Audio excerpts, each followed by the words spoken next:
सुप्रभात, नमस्कार। मैं हूं आपके साथ प्रीति। आइए शुरुआत करते हैं हेडलाइंस के साथ। बराक मिसाइलों समेत 860 करोड़ रुपए से ज्यादा के प्रस्ताव मंजूर। अरुण जेटली की अध्यक्षता में रक्षा खरीद परिषद की बैठक में फैसला। पुराने प्रस्तावों पर तेजी से काम करने का निर्देश।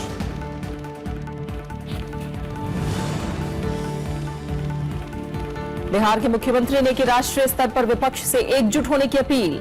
कहा, उत्तर प्रदेश में महागठबंधन नहीं होने के चलते जीती बीजेपी, कांग्रेस और लेफ्ट करें पहल।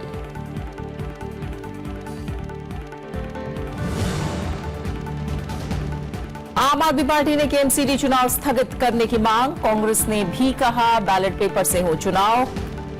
उत्तर प्रदेश में इस्तेमाल ईवीएम पर केजरीवाल के आरोपों से आयोग का इनकार।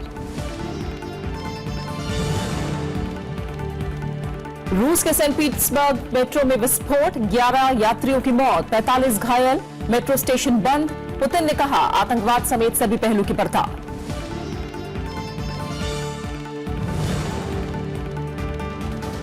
और नहीं रही शास्त्रीय संगीत की मशहूर गायिका किशोरी अम्बोनकर, देर रात मुंबई में ली अंतिम सांस। विभिन्न क्षेत्रों की हस्तियों ने निधन पर जताया शोक।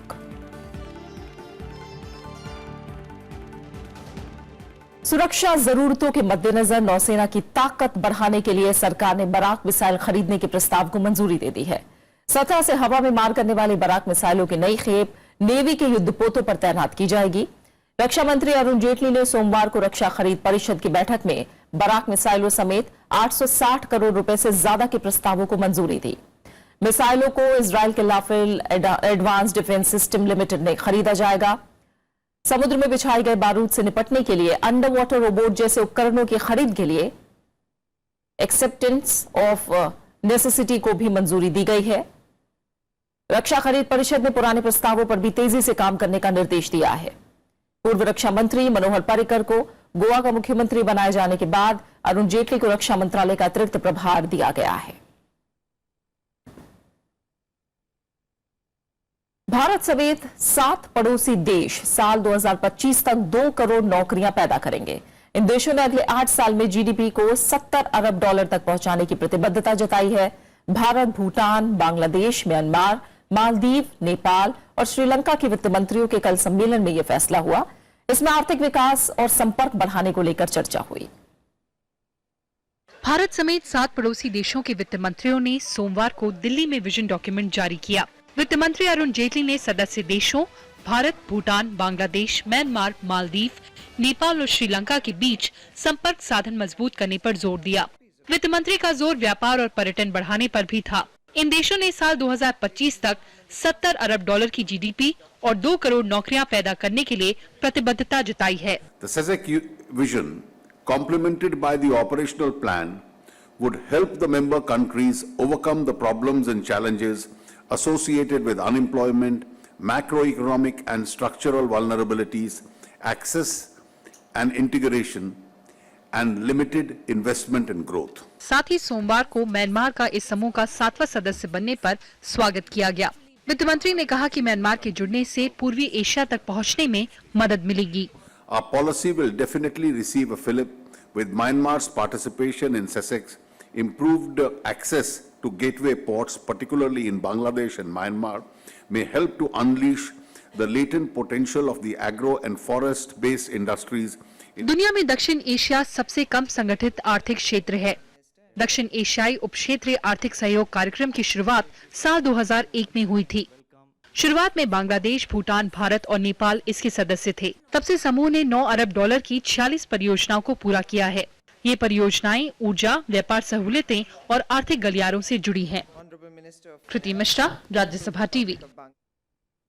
देश के शीर्ष 10 शैक्षणिक संस्थानों में आईआईटी का दबदबा बरकरार है। केंद्रीय मानव संसाधन विकास मंत्री प्रकाश जावड़ेकर की ओर से जारी इंडिया रैंकिंग में बेंगलुरु का इंडियन इंस्टीट्यूट ऑफ साइंस पहले और आईआईटी चेन्नई दूसरे स्थान पर है। नेशनल इंस्टीट्यूशनल रैंकिंग फ्रेमवर्क यानी NIRF ने देश के विभिन्न विश्वविद्यालयों और शिक्षण संस्थानों की इस साल की रैंकिंग सोमवार को जारी की। शीर्ष 5 शिक्षण संस्थानों में दूसरे नंबर से 5वें नंबर तक आईआईटी संस्थानों के नाम हैं। तीसरे स्थान पर आईआईटी बॉम्बे, चौथे स्थान पर आईआईटी खड़गपुर और 5वें पायदान पर आईआईटी दिल्ली है। कि गुणवत्ता प्राप्त संस्थानों को रिकॉग्नाइज कर रहा है और समाज को भी मार्गदर्शन मिलता है कि कहाँ अच्छा रैंकिंग है, कहाँ अच्छी गुणवत्ता है, तो वहाँ प्रवेश लेने में उनको एक आधार मिलता है कि यह अच्छा रैंकिंग है। रैंकिंग में जवाहरलाल नेहरू विश्वविद्यालय को 6ठा स्थान मिला है। 7वें स्थान पर आईआईटी कानपुर, 8वें स्थान पर आईआईटी गुवाहाटी, 9वें पर आईआईटी रुड़की और 10वें पर बनारस हिंदू विश्वविद्यालय का नाम है। ये भारत विरोधी नारे और अफजल गुरु के नारे के लिए जेएनयू या जादवपुर को पुरस्कार नहीं मिला है। ये पुरस्कार वहाँ जो छात्रों की खबरें मीडिया नहीं चलाता है, वो छात्रों ने जो बहुत अच्छा शोध कार्य किया है साइंस टेक्नोलॉजी में, उसके लिए। इन शीर्ष शिक्षण संस्थानों को 10 अप्रैल को राष्ट्रपति पुरस्कार देंगे। एनआईआरएफ के तहत शिक्षण संस्थाओं की रैंकिंग 2016 से शुरू हुई थी। पंचानन मिश्रा, राज्यसभा टीवी। एक दिन की यात्रा पर भारत आए ओमान के विदेश मंत्री यूसुफ बिन अलवी बिन अब्दुल्ला ने सोमवार को प्रधानमंत्री नरेंद्र मोदी से मुलाकात की। ओमान के विदेश मंत्री की प्रधानमंत्री से मुलाकात में दोनों देशों के बीच निकट संबंधों पर विचारों का आदान प्रदान किया गया। ओमान के विदेश मंत्री उपराष्ट्रपति मोहम्मद हामिद अंसारी से भी मिले। उन्होंने विदेश मंत्री सुषमा स्वराज के साथ द्विपक्षीय, क्षेत्रीय और अन्य आपसी हितों के मुद्दों पर चर्चा की। भारत और ओमान के बीच व्यापारिक संबंध बढ़ रहे हैं। दोनों देशों के बीच का व्यापार $4 अरब को छू रहा है। ओमान में भारत के करीब 7 लाख लोग शांतिपूर्ण तरीके से विकास में योगदान कर रहे हैं। चुनाव आयोग ने कहा है कि उत्तर प्रदेश चुनाव में इस्तेमाल किसी भी ईवीएम को मध्य प्रदेश के उपचुनाव के लिए नहीं भेजा गया। आयोग ने दिल्ली के उप मुख्यमंत्री और आम आदमी पार्टी के संयोजक अरविंद केजरीवाल के आरोपों को बेबुनियाद बताकर खारिज किया। आयोग ने कहा कि ईवीएम को नतीजों के ऐलान के बाद 45 दिन की अवधि तक एक स्ट्रांग रूम में रखा जाता है, ताकि अगर जरूरत पड़े तो कोई चुनाव याचिका दाखिल करके जानकारी ले सके। हालांकि वीवीपीएटी मशीनों के मामले में छपी पर्चियों को मतगणना के समय रखा जाता है और कागज के लिफाफे में सील कर दिया जाता है और इन सीलबंद पर्चियों को ईवीएम के साथ स्ट्रांग रूम में रखना होता है। दिल्ली के मुख्यमंत्री अरविंद केजरीवाल ईवीएम में छेड़छाड़ का मुद्दा उठाते हुए एमसीडी चुनाव स्थगित करने की मांग की है। उन्होंने कहा कि अगर जरूरत पड़े तो बैलेट पेपर का इस्तेमाल किया जाए। साथ ही कहा कि ईवीएम यूपी से आई है, लिहाजा इसका इस्तेमाल करना ठीक नहीं है। इसके अलावा उन्होंने चुनाव आयोग से ईवीएम मशीन का सारा डेटा सार्वजनिक करने की भी मांग की। केजरीवाल ने मध्य प्रदेश में ईवीएम से छेड़छाड़ का हवाला देते हुए बीजेपी और चुनाव आयोग पर एक बार फिर निशाना साधा है। हालिया विधानसभा चुनाव में वोटिंग मशीनों में छेड़छाड़ के विपक्ष के आरोपों के बीच कांग्रेस ने कहा है कि लोकतंत्र के विभिन्न पक्षों को ईवीएम को लेकर आशंकाएं हैं, तो आगामी चुनाव मतपत्र से कराए जाने चाहिए।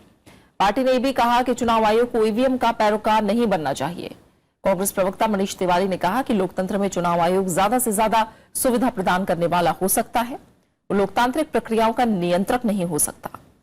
शनिवार को कांग्रेस और आम आदमी पार्टी के प्रतिनिधिमंडल ने चुनाव आयोग से अलग अलग मुलाकात करके ईवीएम में छेड़छाड़ को लेकर शिकायत की थी। चुनाव आयोग से मतपत्र के जरिए चुनाव कराए जाने की मांग करते हुए मनीष तिवारी ने कहा कि आखिरकार लोकतंत्र लोगों की अवधारणा पर आधारित होता है। अगर चुनाव ईवीएम के बजाय मतपत्र से हो तो चुनाव आयोग को क्या परेशानी है। दिल्ली नगर निगम चुनाव के लिए कल नामांकन का आखिरी दिन था। पार्टियों में टिकट बंटवारे को लेकर खींचतान रही।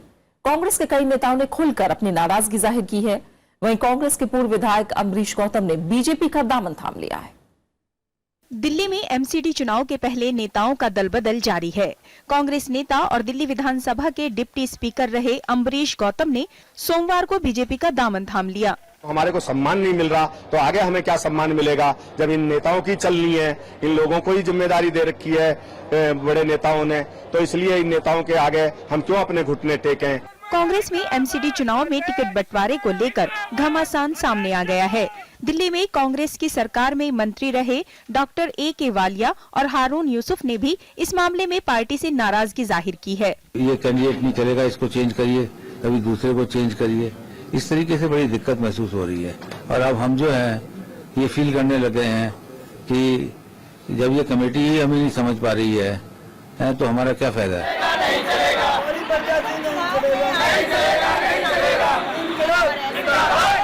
टिकट बंटवारे को लेकर आम आदमी पार्टी और बीजेपी कार्यकर्ता पार्टी से नाराज हैं। हम लोग 25 अप्रैल तक यहाँ बैठ के अपना विरोध जताएंगे हम लोग उस प्रत्याशी को इनकार करते हैं, हम उस प्रत्याशी के पक्ष में वोट नहीं करेंगे। इसलिए हम पार्टी कार्यालय के बाहर बैठ के 25 अप्रैल तक रहेंगे। जिस दिन रिजल्ट आ जाएगा उसके बाद हम यहाँ से जाएंगे। हमारे समाज को तो एक भी वोट नहीं पड़ेगा, बिल्कुल भी। मेरा 40% वोट है वाल्मीकि का, एक वोट नहीं डलने दूंगी मैं इसको। मैं निर्दलीय वहाँ से जीत कर दिखाऊंगी। दिल्ली नगर निगम चुनाव के लिए नामांकन का सोमवार को आखिरी दिन था।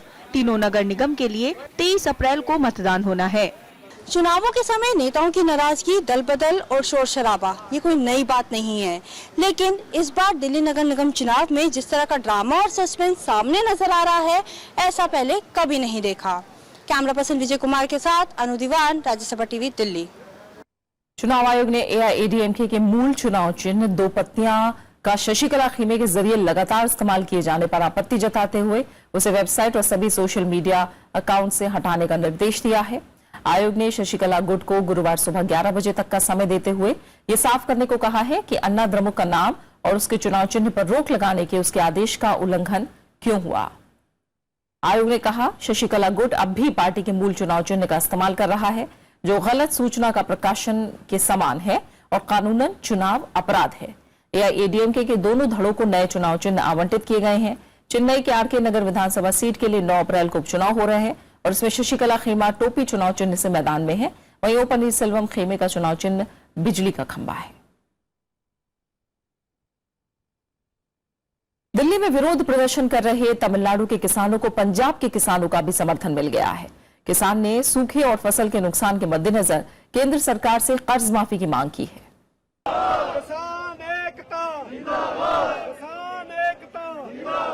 पिछले कई दिनों से जंतर मंतर पर प्रदर्शन कर रहे तमिलनाडु के किसानों के समर्थन में दूसरे राज्यों के किसान भी आने लगे हैं। सोमवार को पंजाब समेत कई राज्यों के किसानों ने यहां धरना दिया। हमारा देश है, हमारे देश का किसी भी कोने का जो किसान हो, उसको जो भी समस्या हो हमारी अपनी समस्या है। कर्जा स्वामीनाथन आयोग और कृषि नीति अपनाया और सभी प्रांतों के मुख्यमंत्री बुला के इस देश में कृषि नीति की मतलब आवाज उठाए। आपसे विनती करता हूं कि जल्द से जल्द हमारी मांगे पूरी करो, नहीं सीधे शाम उठने वाले नहीं है। लोकसभा उपाध्यक्ष और एआईएडीएम के नेता एम तंबीदुरई सोमवार को फिर जंतर मंतर पहुंचे और किसानों की मांगों का समर्थन किया। तंबीदुरई ने कहा कि तमिलनाडु सरकार ने केंद्र से किसानों की मदद के लिए जितनी राशि की मांग की थी वो नहीं मिली है। I requested Arun Jaitley ji to look into their demand, and he said he will consider that. And also, I took the farmers to meet Radha Mohan Singh, that agriculture minister also, and they also met our home minister also, because the drought relief also we are not able to get. Tamil Nadu could not get the what we demanded. Also, I am going to take up the issue and see that this will be solved. केंद्र सरकार ने 2 दिन पहले तमिलनाडु को राष्ट्रीय आपदा नियंत्रण कोष से सूखा और चक्रवात पीड़ित इलाके के लिए 1712 करोड़ रुपए जारी किया है, लेकिन किसान इसे नाकाफी बता रहे हैं। तमिलनाडु से आए किसान पिछले 20 दिनों से जंतर मंतर पर प्रदर्शन कर रहे हैं और कर्ज माफी और मुआवजे की मांग कर रहे हैं। कांग्रेस उपाध्यक्ष राहुल गांधी समेत कई नेता जंतर मंतर पर जाकर किसानों से मिल चुके हैं। प्रणव गोस्वामी, राज्यसभा टीवी। और खबरें जारी हैं, लौट रहे हैं एक छोटे से ब्रेक के बाद।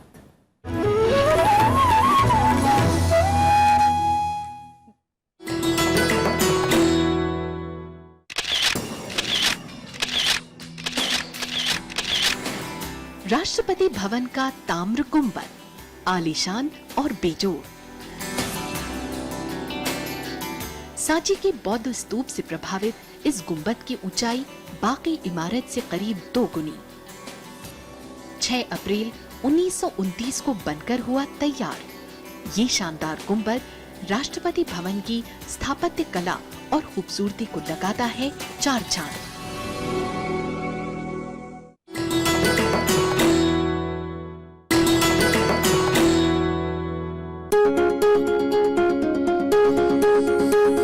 ऐतिहासिक शहर हैदराबाद और हैदराबाद में मौजूद मशहूर चार मीनार। सदियों से हैदराबाद की पहचान रही चार मीनार को 1591 में मोहम्मद कुली कुतुब शाह ने बनवाया था। इस इमारत में 4 विशाल मीनारें हैं। ये मीनारें एक मेहराब से जुड़ी हुई है। ये मेहराबें मीनार को सहारा भी देती हैं। चार मीनार की खूबसूरती को देखने के लिए देश विदेश से आते हैं हर साल हजारों पर्यटक।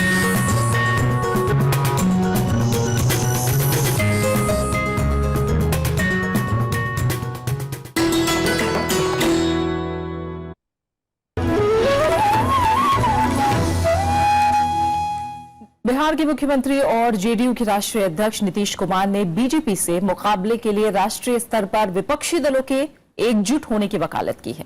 महागठबंधन को समाधान बताते हुए उन्होंने कहा कि कांग्रेस और वाम दलों को इसके लिए पहल करनी चाहिए। नीतीश कुमार ने कहा कि बड़ा दल होने की वजह से कांग्रेस का दायित्व बनता है कि वो सभी गैर बीजेपी दलों को एक प्लेटफॉर्म पर लाए। उन्होंने कहा कि उत्तर प्रदेश में बिहार जैसा महागठबंधन नहीं होने की वजह से बीजेपी को जीत मिली। चुनाव के नतीजों में अगर पार्टियों के वोट प्रतिशत पर नजर डाली जाए तो समाजवादी पार्टी, कांग्रेस और बीएसपी के मत को जोड़ने पर बीजेपी से 10% ज्यादा है। सोमवार को पटना में आयोजित लोक संवाद के बाद बिहार के मुख्यमंत्री ने पत्रकारों को बताया कि उन्होंने इस बारे में कुछ वाम दल नेताओं से बात की थी। ईवीएम में गड़बड़ी के मसले पर बोलते हुए उन्होंने कहा कि अगर कहीं आशंका है तो उसका समाधान होना चाहिए। श्रीनगर में सोमवार को हुए आतंकी हमले में सीआरपीएफ के एक जवान की मौत हो गई। हमले में 5 जवान घायल हुए हैं। घटना पठान चौक के पास सेमपोरा की है। सीआरपीएफ के जवानों को ले जा रहे एक वाहन पर आतंकियों ने हमला किया। हमले में वाहन में सवार 6 जवान और ड्राइवर घायल हो गए। बाद में एक जवान ने दम तोड़ दिया। हमले में एक लड़की की भी घायल हुई है। ये जवान लोकसभा उपचुनाव ड्यूटी के लिए श्रीनगर जा रहे थे। शनिवार से श्रीनगर में सुरक्षा कर्मियों पर यह तीसरा हमला है।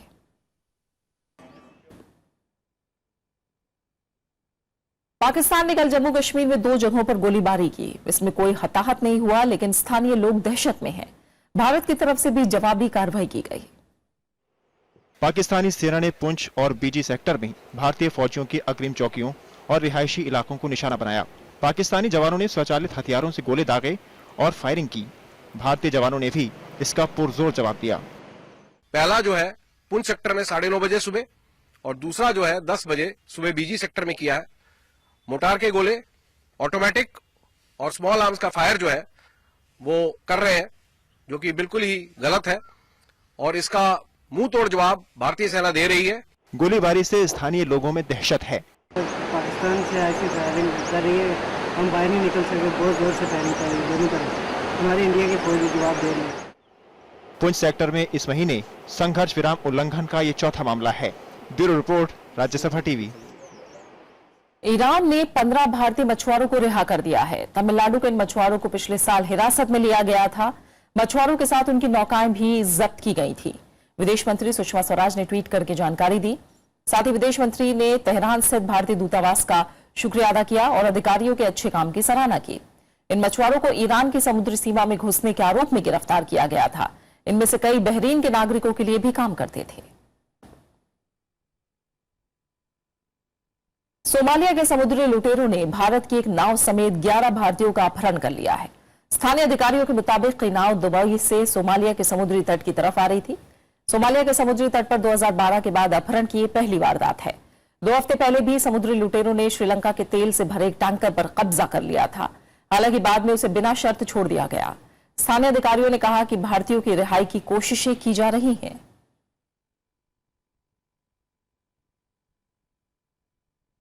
भारत स्थित अफ्रीकी देशों के राजदूतों ने नाइजीरियाई छात्रों पर हमले की कड़ी निंदा की है।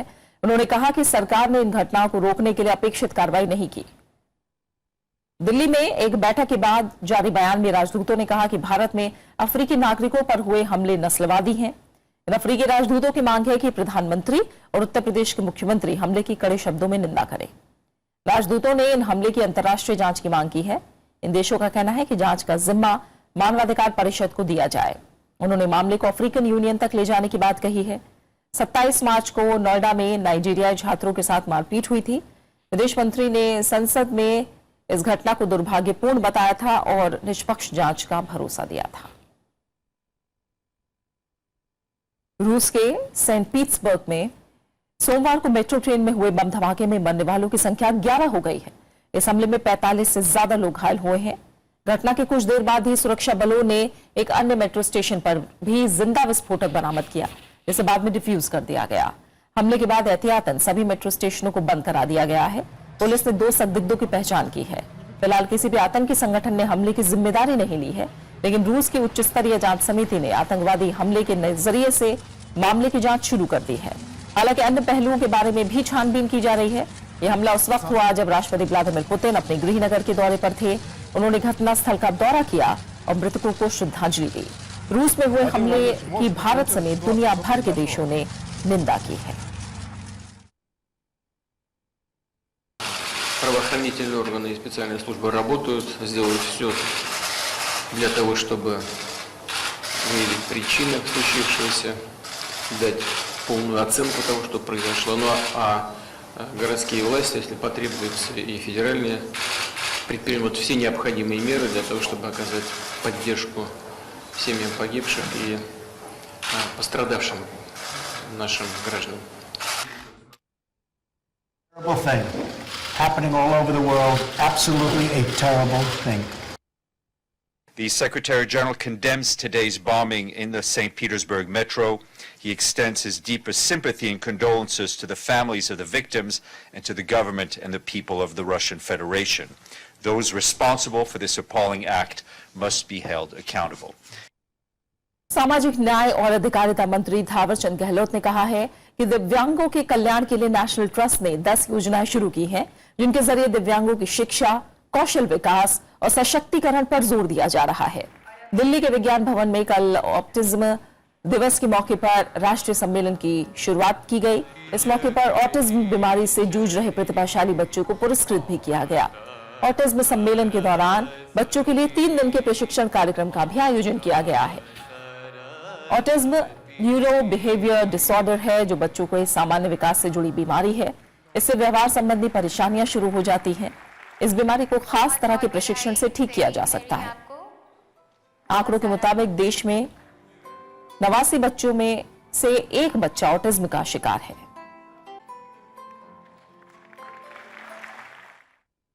संसद परिसर में कल राज्यसभा दिवस मनाया गया। कार्यक्रम में कर्मचारियों के परिजनों ने हिस्सा लिया। इस मौके पर बच्चों के लिए चित्रकला और निबंध प्रतियोगिता भी हुई। कागज पर अपनी कला उकेरते छोटे बच्चे, देश और दुनिया के मसलों पर निबंध लिखते छात्र छात्राएं। राज्यसभा दिवस के मौके पर बच्चे जुटे तो उनका हुनर सामने आया। मुझे यहाँ बहुत अच्छा लग रहा है कंपटीशन में आके, और मैं यहाँ पे 4th टाइम आई हूँ। और ये कंपटीशन मेरे लिए बहुत इम्पोर्टेंट है, क्योंकि ये मेरे लिए आगे बहुत ज़्यादा हेल्पफुल है। काफ़ी ज़रूरी होता है, आपका आगे हेल्प करते हैं कॉम्पिटिटिव एग्जाम्स में आप कैसे प्रिपेयर कर सकते हो आगे के लिए। बच्चों के मनोरंजन के लिए कठपुतली नृत्य भी हुआ। छात्रों ने जादूगर के करतबों का भी लुत्फ उठाया। Upper House had its first sitting on 3rd April 1952. Since that day, every year on 3rd April, we celebrate Rajya Sabha Day to make the day memorable. बेहतर प्रदर्शन करने वाले छात्रों को 18 अप्रैल को राज्यसभा महासचिव की मौजूदगी में पुरस्कृत किया जाएगा। 3 अप्रैल 1952 को राज्यसभा की पहली बैठक हुई थी। हर साल इसी दिन को राज्यसभा दिवस के तौर पर मनाया जाता है। नवविक्रम सिंह, राज्यसभा टीवी। जानी मानी शास्त्रीय संगीत गायिका किशोरी अमोनकर का सोमवार देर रात निधन हो गया। 84 साल की अमोनकर लंबे अरसे से बीमार थीं। उन्होंने मुंबई में अपने घर पर आखिरी सांस ली। 10 अप्रैल 1932 को मुंबई में जन्मी किशोरी अमोनकर को हिंदुस्तानी संगीत की अग्रणी गायिकाओं में से एक माना जाता है। ख्याल, ठुमरी और भजनों को शास्त्रीय संगीत से सराबोर करने वाली किशोरी अमोनकर ने अपनी माता मोघूबाई कुर्दीकर से संगीत की शिक्षा हासिल की, जो स्वयं एक नामी गायिका थी। उन्होंने गायकी की अपनी अलग शैली विकसित की थी, जिसमें अन्य घरानों का प्रभाव भी झलकता था। हालांकि आमतौर पर उन्हें जयपुर घराने का ही माना जाता है। संगीत के क्षेत्र में उनके दिए महत्वपूर्ण योगदान के लिए साल 1987 में पद्म भूषण और साल 2002 में पद्म विभूषण से उन्हें सम्मानित किया जा चुका है।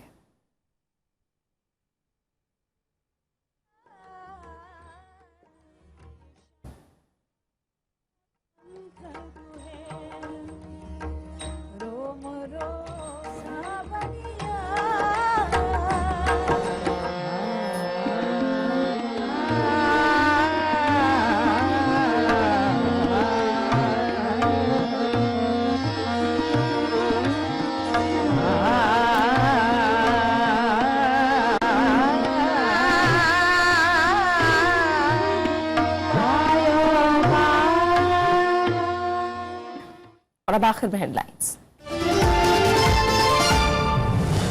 बराक मिसाइलों समेत 860 करोड़ रुपए से ज्यादा के प्रस्ताव मंजूर। अरुण जेटली की अध्यक्षता में रक्षा खरीद परिषद की बैठक में फैसला।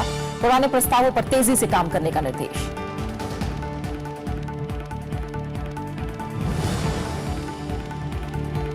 बिहार के मुख्यमंत्री ने की राष्ट्रीय स्तर पर विपक्ष से एकजुट होने की अपील। कहा, उत्तर प्रदेश में महागठबंधन नहीं होने के चलते जीती बीजेपी, कांग्रेस और लेफ्ट करें पहल।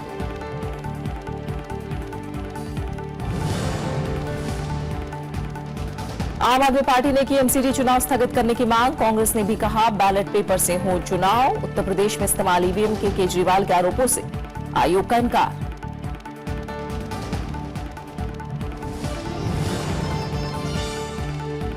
रूस के सेंट पीटर्सबर्ग मेट्रो में विस्फोट, 11 यात्रियों की मौत, 45 घायल। मेट्रो स्टेशन बंद। पुतिन ने कहा, आतंकवाद समेत सभी पहलू की पड़ताल।